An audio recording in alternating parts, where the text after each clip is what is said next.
Hello and welcome to South Asia Chat, a podcast series brought to you by the Institute of South Asian Studies at the National University of Singapore.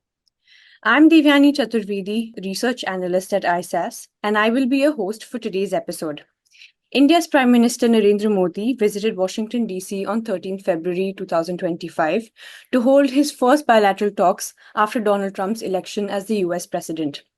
While the visit highlighted the warm relationship between the two leaders, it also saw President Trump and Prime Minister Modi launch a new initiative called the US India Compact, catalyzing opportunities for military partnership, accelerated commerce, and technology for the 21st century in their joint statement. The aim of the initiative is set to drive transformative changes across key pillars of cooperation. Joining us today is Professor C Raja Mohan, visiting research professor at ISAS, to understand Compact better and analyze the impact of Prime Minister Modi's visit to the US. Welcome, Prof. Mohan. Thank you, Devyani. Thank you for inviting me. So, according to you, Prof. Mohan, what are the key takeaways from Prime Minister Modi's recent visit to the US? How do you think this visit was different compared to his previous trips? Yeah, I think the big difference this time was there are two big issues of difference.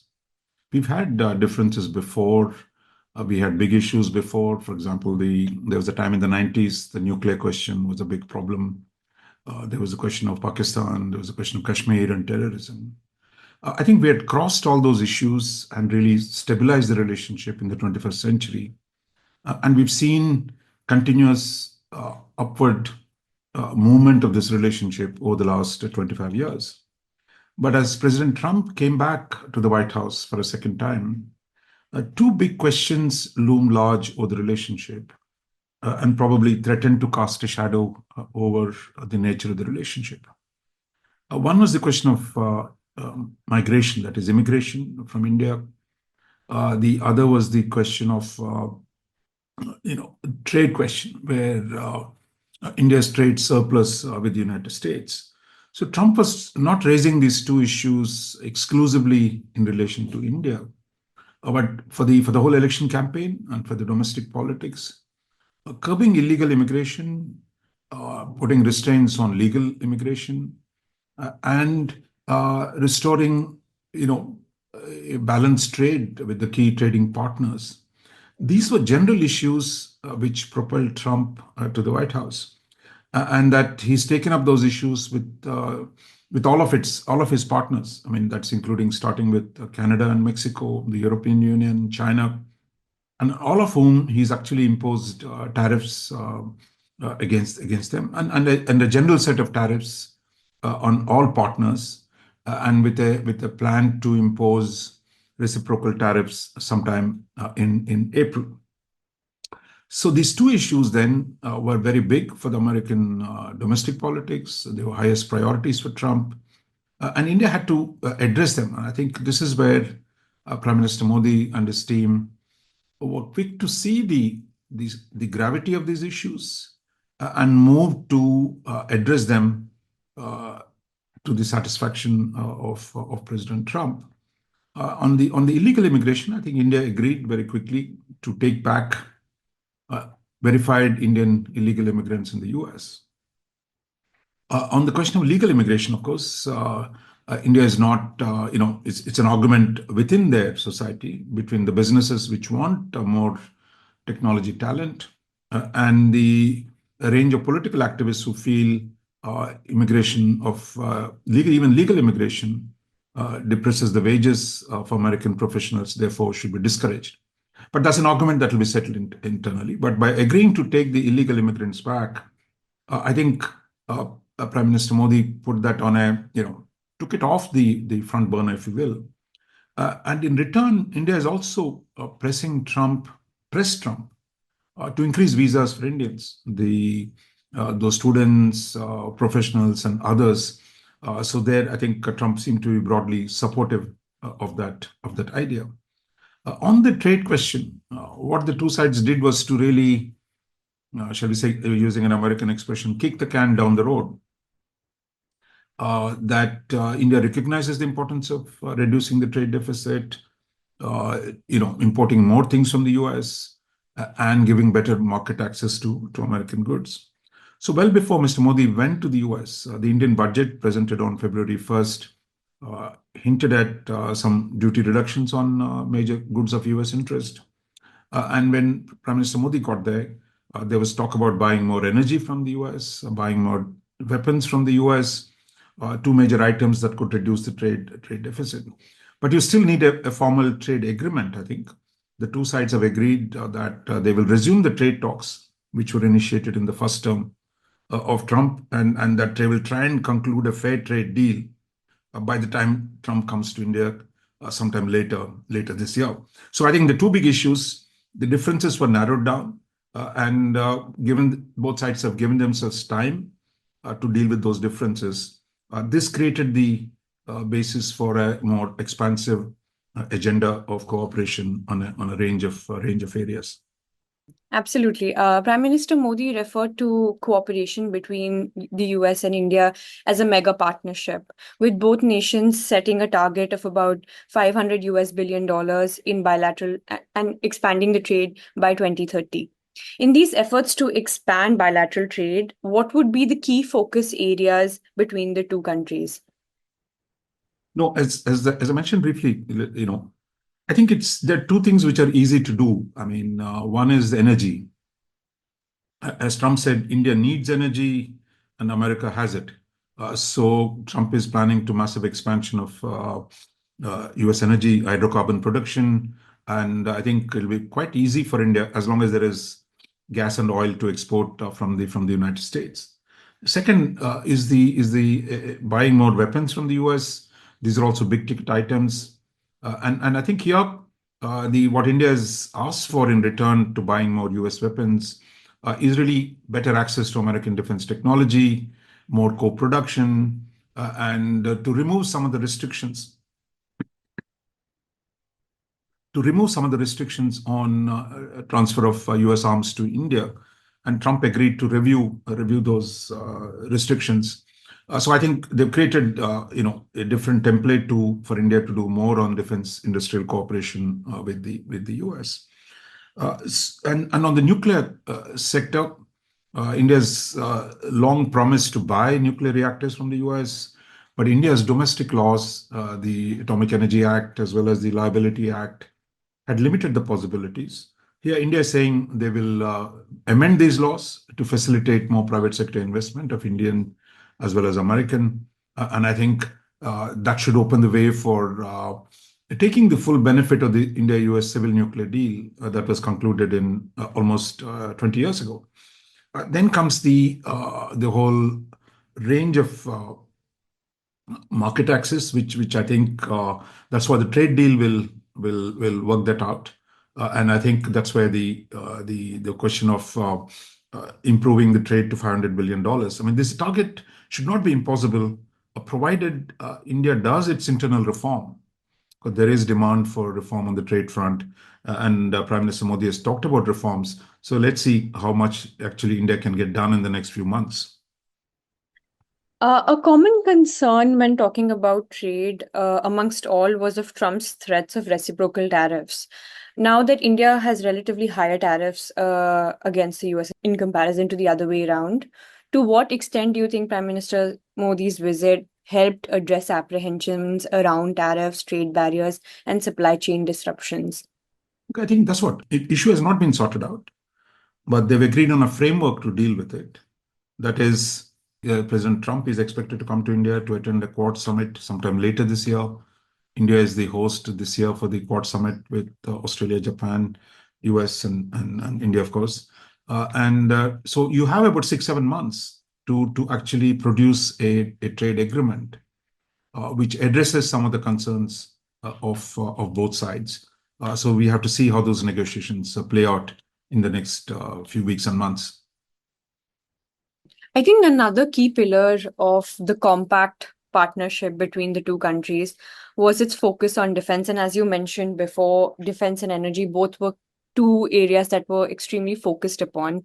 So, to advance defense ties further, both the countries' leaders announced plans to sign a 10-year framework for the US India major defense partnership in the 21st century. What do these new developments actually mean, particularly in arms deals and technology transfers?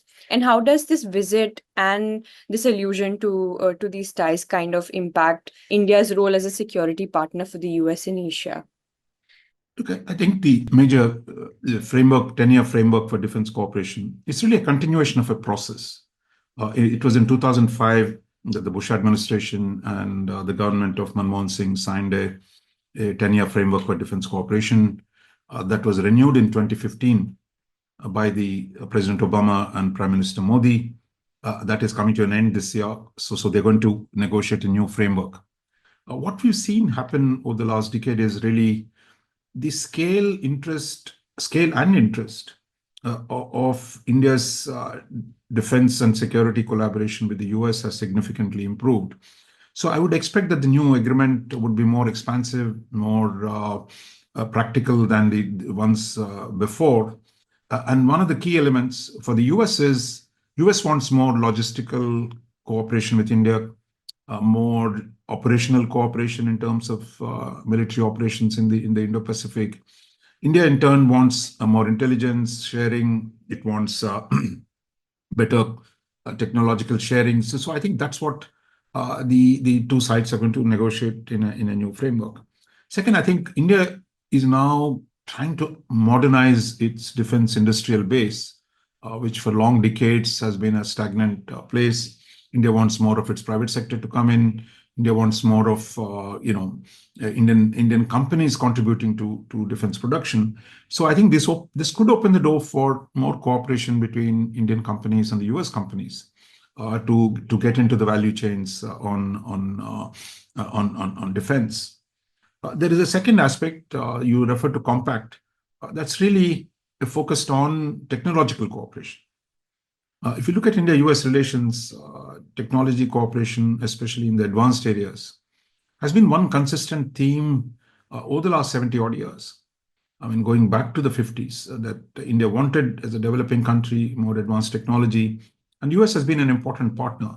But in the intervening years of 1970s and 80s, because of the non-proliferation concerns, we didn't get enough of that kind of cooperation.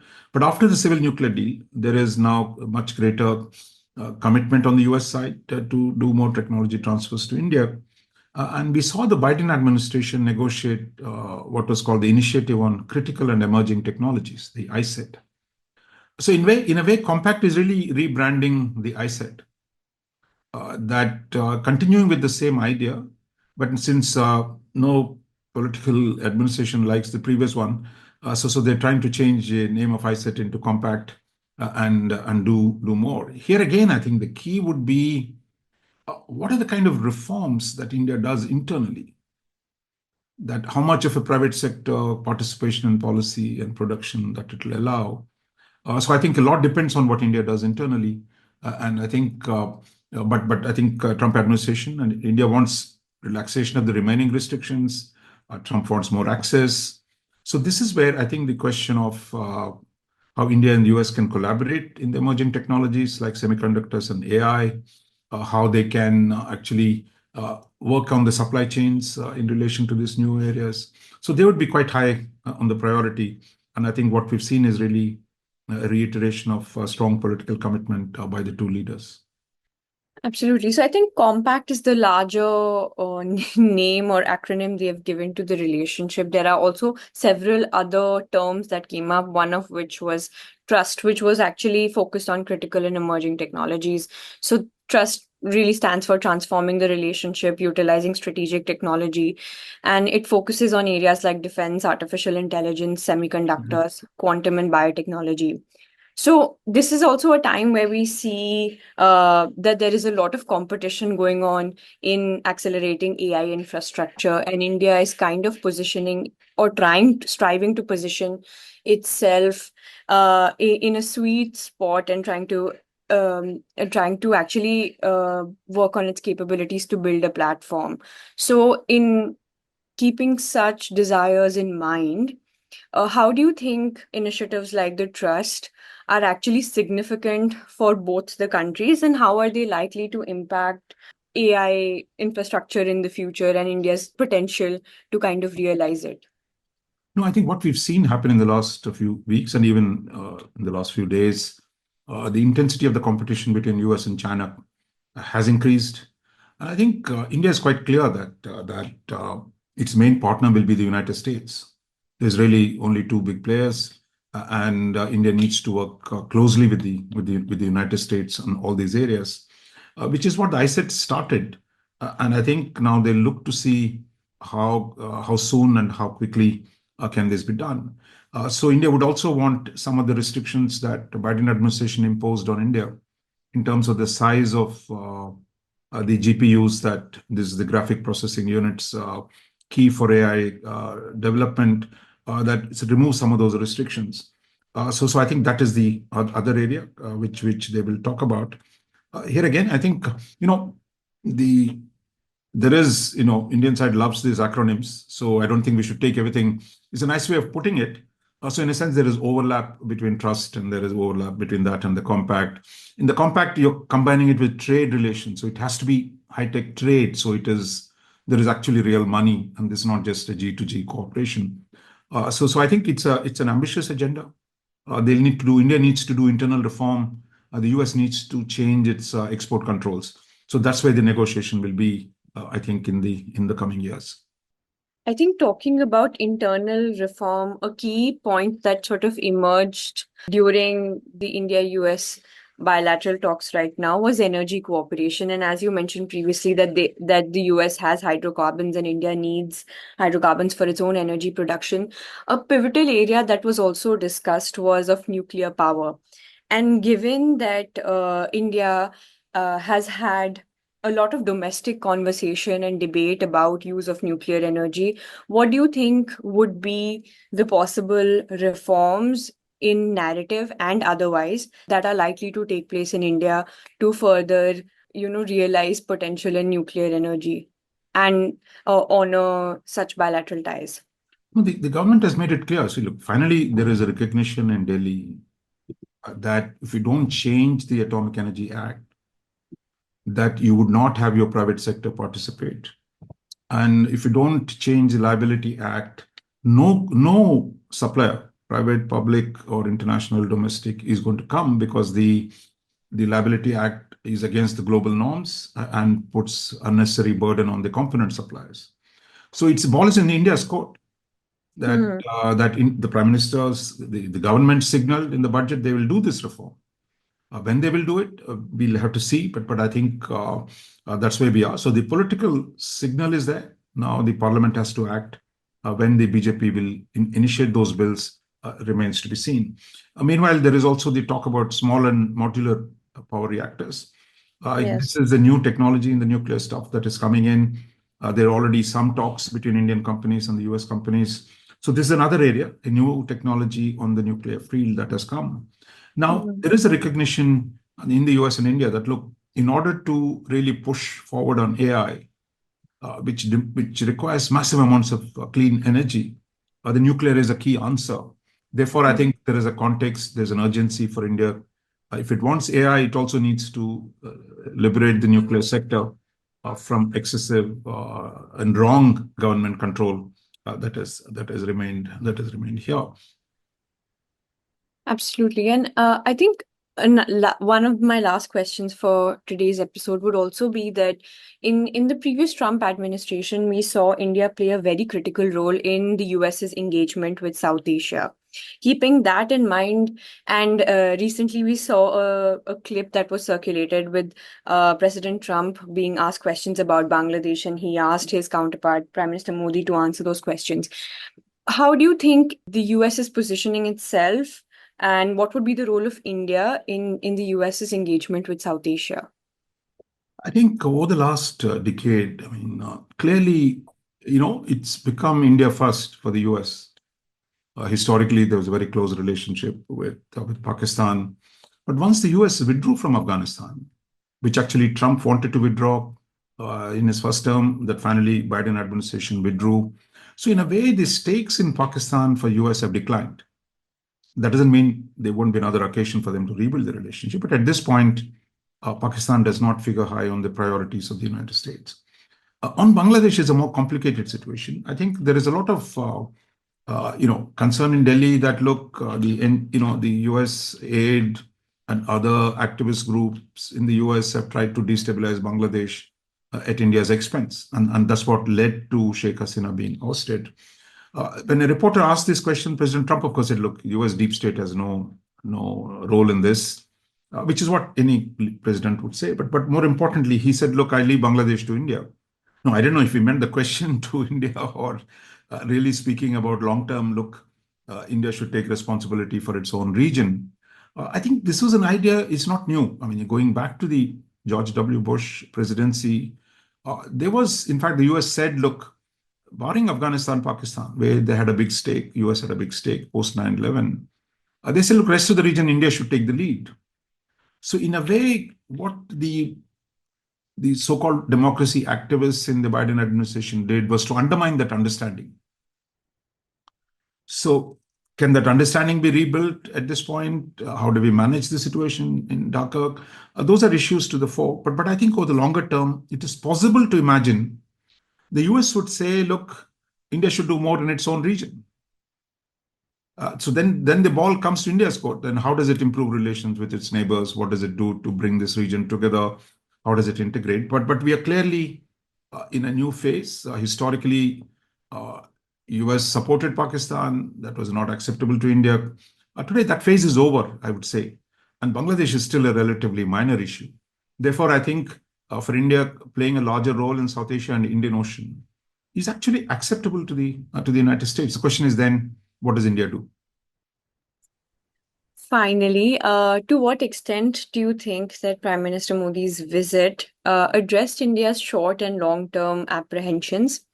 And what is the US's outlook towards India in totality, and what we could see through the last few days when Prime Minister Modi was in the US?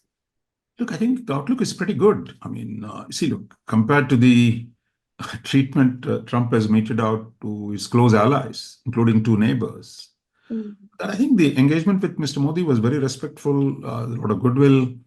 So there is actually a personal bonhomie that has helped the two leaders to sort things out.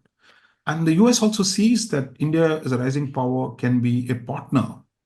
And Trump doesn't want more allies who want to, take America, take advantage of the United States and then do nothing. So if he wants a capable partner, then I think India becomes one of the important countries on that list.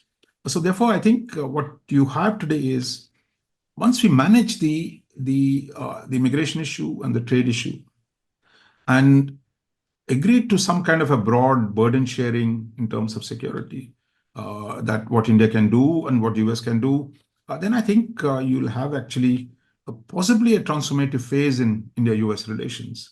And my sense is the government in Delhi is very strategic and realistic. So therefore, my sense is I'm going to see probably there's going to be a lot more happening between Delhi and Washington in the coming 4 years.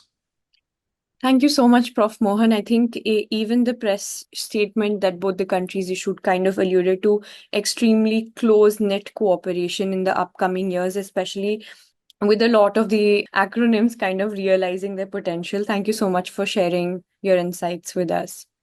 It's a pleasure.